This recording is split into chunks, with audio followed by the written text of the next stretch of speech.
Pembacaan kitab Injil dibaca dari Injil Markus pasal 4 ayat 35 sampai 41. Demikian bunyi Injil Yesus Kristus. Angin ribut diredakan.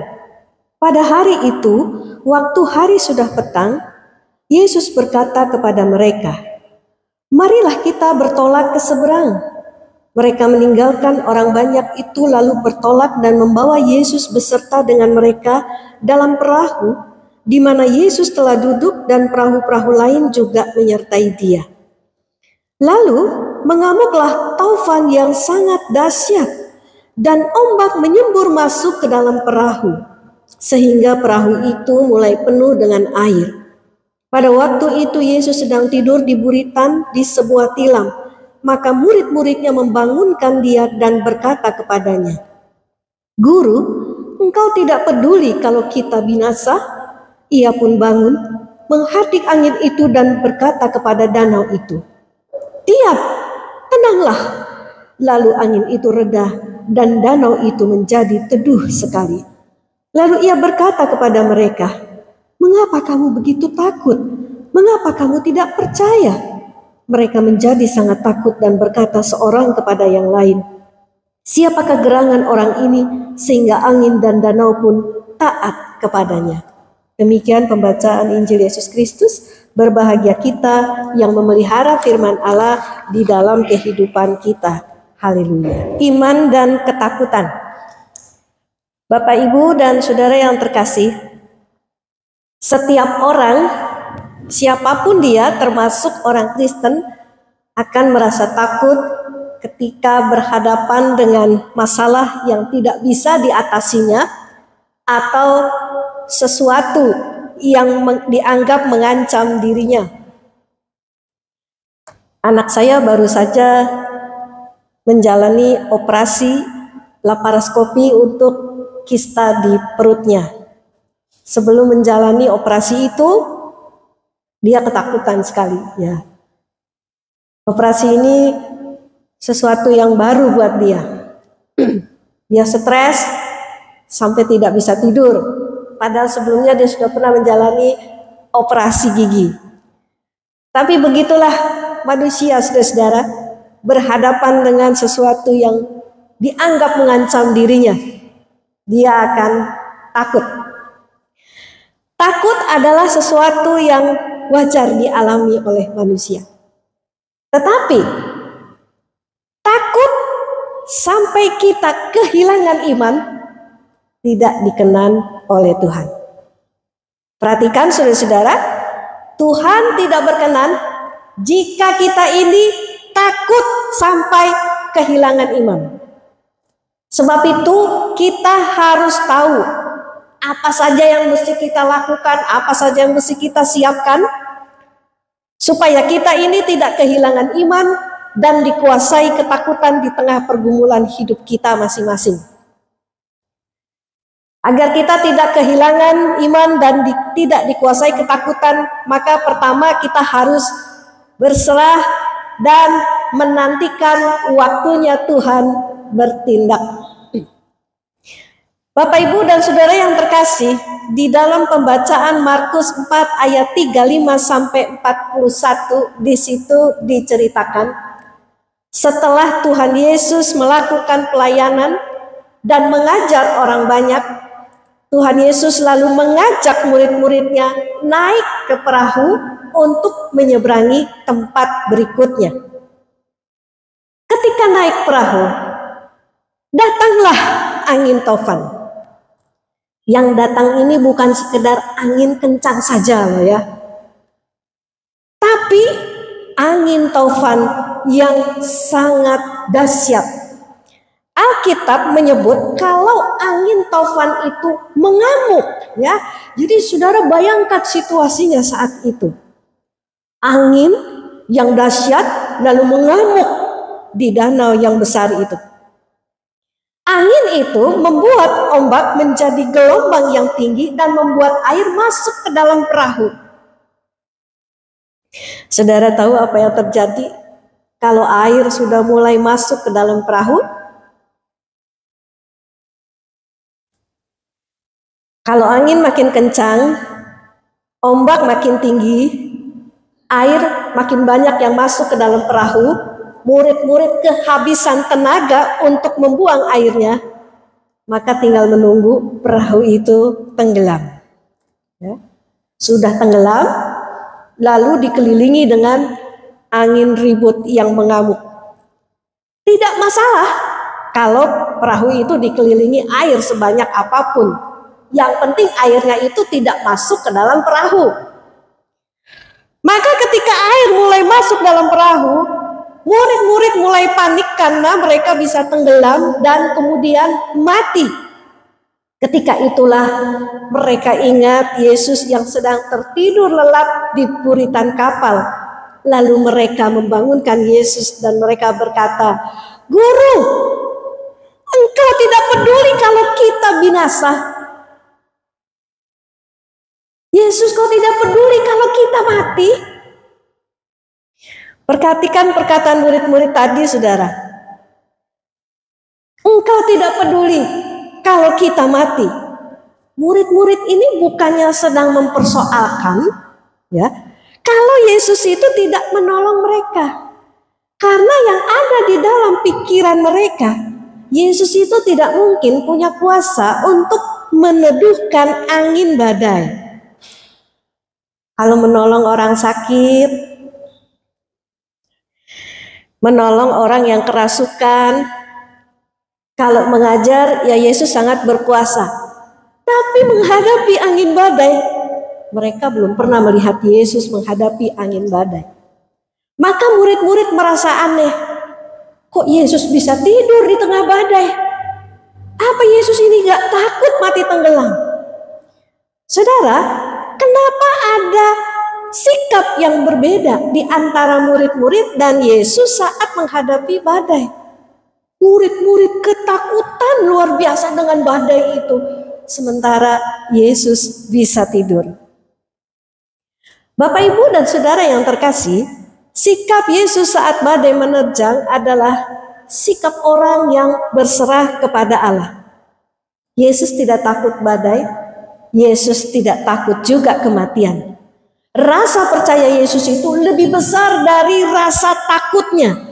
Dan ini terbukti waktu Yesus berdoa di Taman Getsemani sebelum esok harinya dia harus memikul salib menanggung hukuman dari seluruh dosa manusia.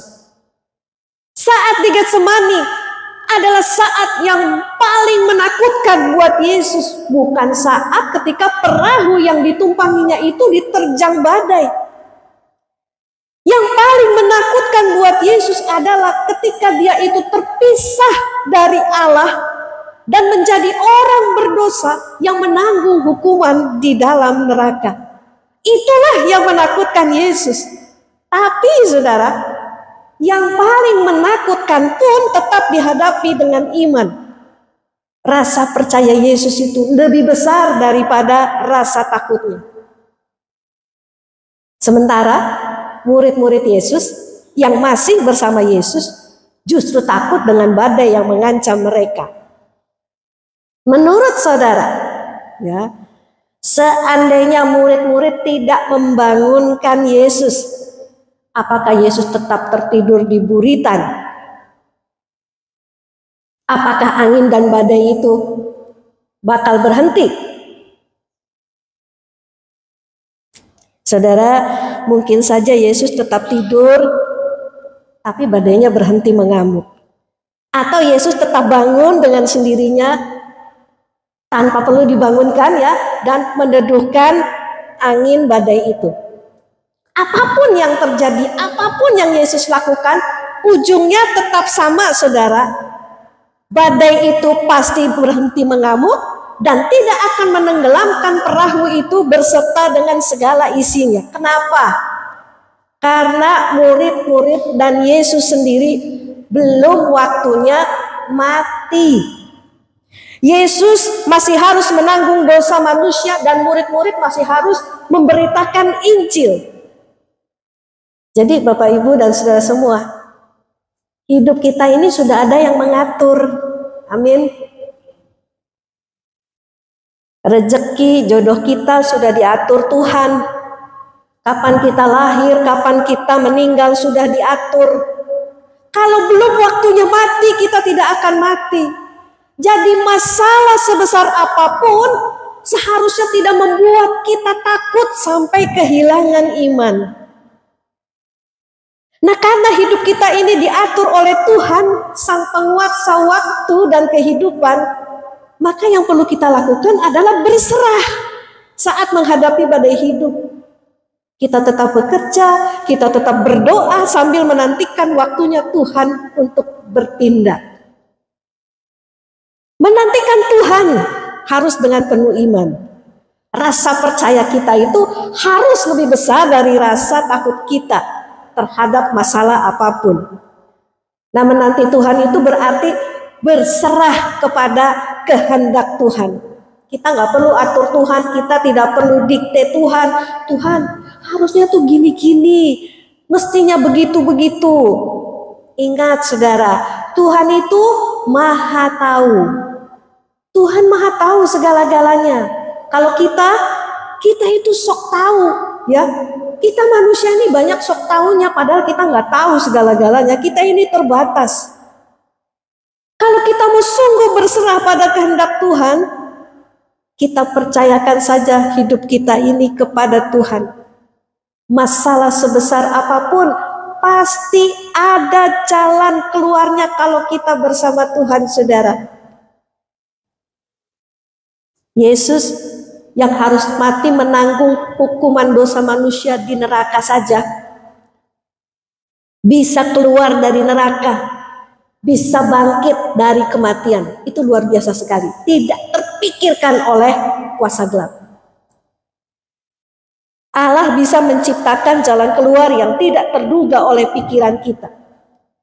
Maka kita jangan sok tahu dan sok ngatur-ngatur Tuhan. Serahkan saja apa yang tidak bisa kita lakukan, yang ada di luar kendali kita. Kerjakan apa yang bisa kita kerjakan. Maka kita tidak akan kehilangan iman dan tidak dikuasai ketakutan. Amin, saudara. Yang kedua, supaya tidak kehilangan iman dan tidak dikuasai ketakutan, maka kita harus mengenal Tuhan dengan seutuhnya. Bapak, Ibu, dan saudara yang terkasih, setelah Yesus bangun dari tidurnya, Yesus langsung menghardik angin taufan itu. Diam, tenanglah. Lalu Yesus menegur murid-muridnya. Kenapa engkau begitu takut? Kenapa engkau tidak percaya? Murid-murid Yesus dikuasai ketakutan dan kehilangan iman. Kenapa itu bisa terjadi, saudara? Jawabannya ada dalam Markus 4 ayat 41. Di situ dikatakan, siapa gerangan orang ini sehingga angin dan danau pun taat kepadanya. Saudara-saudara, murid-murid dikuasai ketakutan dan kehilangan iman karena mereka tidak kenal Yesus seutuhnya. Mereka itu cuma kenal Yesus seperti tabib yang bisa menyembuhkan bermacam-macam penyakit. Mereka itu kenal Yesus hanya seperti nabi, ya, yang bisa usir setan, yang bisa menyampaikan firman Allah. Mereka itu hanya kenal Yesus sebatas guru yang bisa mengajar, tapi dengan penuh kuasa.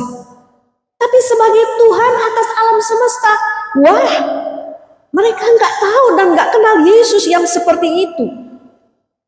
Coba kalau murid-murid kenal Yesus dengan seutuhnya, bahwa Yesus itu bukan cuma sekedar Allah yang menyembuhkan, ya. Yesus itu bukan cuma sekedar berkuasa atas setan, tapi Yesus itu juga berkuasa atas alam semesta ini. Murid-murid pasti tidak akan berkata kepada Yesus, Guru, engkau tidak peduli kalau kita binasa. Ya, pernyataan ini pernyataan yang sinis, saudara-saudara. Pernyataan yang tidak ada rasa keyakinan, apalagi pengetahuan kalau Yesus itu adalah pencipta alam semesta ini. Tahu aja enggak ya? Gimana mau meyakininya? Tetapi kalau murid-murid kenal Yesus seutuhnya, mereka pasti berkata kepada Yesus, "Guru, ada taufan." Ya, kami percaya engkau sanggup meneduhkan dan menghentikan badai taufan ini. Jadi Bapak Ibu dan Saudara yang terkasih, kita ini harus kenal Yesus seutuhnya. Kenali Tuhan seutuhnya. Kenali Tuhan semakin dekat. Jangan kenal Tuhan itu setengah-setengah. Oh, saya tahu Yesus. Yesus itu lahirnya di Bethlehem. Besarnya sih di Nazaret, ya. Dia tuh orang nggak punya. Papanya tukang kayu, tapi matinya disalib. Titik. Sampai di situ kita kenal Yesus. Saudara, mohon maaf kalau kita cuma tahu Yesus sampai di situ saja. Kita ini baru sedikit sekali tahu tentang Yesus. Kenal setengahnya saja belum, ya. Kalau kita cuma kenal Yesus di ruang katekisasi saja, kita belum kenal Yesus seutuhnya. Kalau kita kenal Yesus hanya dari mendengar khotbah-khotbah saja, kita juga belum kenal Yesus seutuhnya. Kenal setengah saja mungkin belum. Maka jangan heran saudara kalau iman kita juga nggak ada setengahnya. Kita selalu kurang iman karena kita nggak kenal Yesus seutuhnya. Sebab itu kita harus sungguh-sungguh belajar mengenal Tuhan betul-betul dalam hidup kita. Supaya pengetahuan kita tentang Kristus itu semakin dipenuhkan dari hari ke hari. Pengenalan kita kepada Tuhan itu, saudara, bisa kita dapatkan dari membaca firman Tuhan dengan teratur setiap hari, dari mengikuti kegiatan-kegiatan kebaktian pemahaman Alkitab, ataupun dari pengalaman hidup pribadi kita sendiri dengan Tuhan, dan kesaksian-kesaksian hidup saudara-saudara seiman kita. Saudara, kalau di rumah, saya itu ketika mengalami banyak masalah, ya, saya selalu berkata di depan anak-anak saya, nggak apa-apa, kita bersyukur saja, Tuhan itu baik. Ya. Berkali-kali saya sering mengucapkan hal itu. Saya tidak menyadari bahwa hal-hal seperti itu bisa diserap oleh anak-anak saya, ya. Sebelum operasi kista di perutnya, anak saya, Grace, kena GERD yang parah, ya. GERD itu berasal dari bakteri pylori. Selama 6 bulan dia kena GERD sampai kurus badannya, dan dia sangat menderita sekali. Baru 1 bulan sembuh, dia kena masalah endometriosis lagi, ya. Satu kali dia bilang gini, dia waktu itu bicara dengan keras, ya. Aduh, katanya, ya, kenapa penyakit saya ini nggak berhenti-henti? Habis selesai yang satu, datang lagi yang lain. Lalu dia berkata kepada dirinya sendiri, dia bicara dengan keras-keras, tapi nggak apa-apa, bersyukur saja, jangan mengeluh, Tuhan Yesus baik. Dulu saya mengucapkannya, tapi sekarang anak saya mengucapkannya, dan itu diucapkan ketika dia mengalami pergumulan sakit penyakit yang bagi dia terasa berat. Ketika anak saya mengatakan, bersyukur saja, jangan mengeluh, Tuhan Yesus baik. Hati saya ini kok lega, ya saudara. Kenapa lega, saudara? Saya lega karena anak saya tidak menyalahkan Tuhan. Saya lega karena dia melihat Tuhan Yesus itu baik. Saya lega karena anak saya kenal Tuhan Yesus sebagai Tuhan yang mengasihi setiap orang yang percaya kepadanya meskipun dirinya saat itu dirundung berbagai penyakit demi penyakit. Bapak, Ibu, dan saudara yang terkasih, coba kita tanya diri kita sendiri. Saya ini kenal Tuhan seberapa jauh? Saya kenal Tuhan seberapa dekat.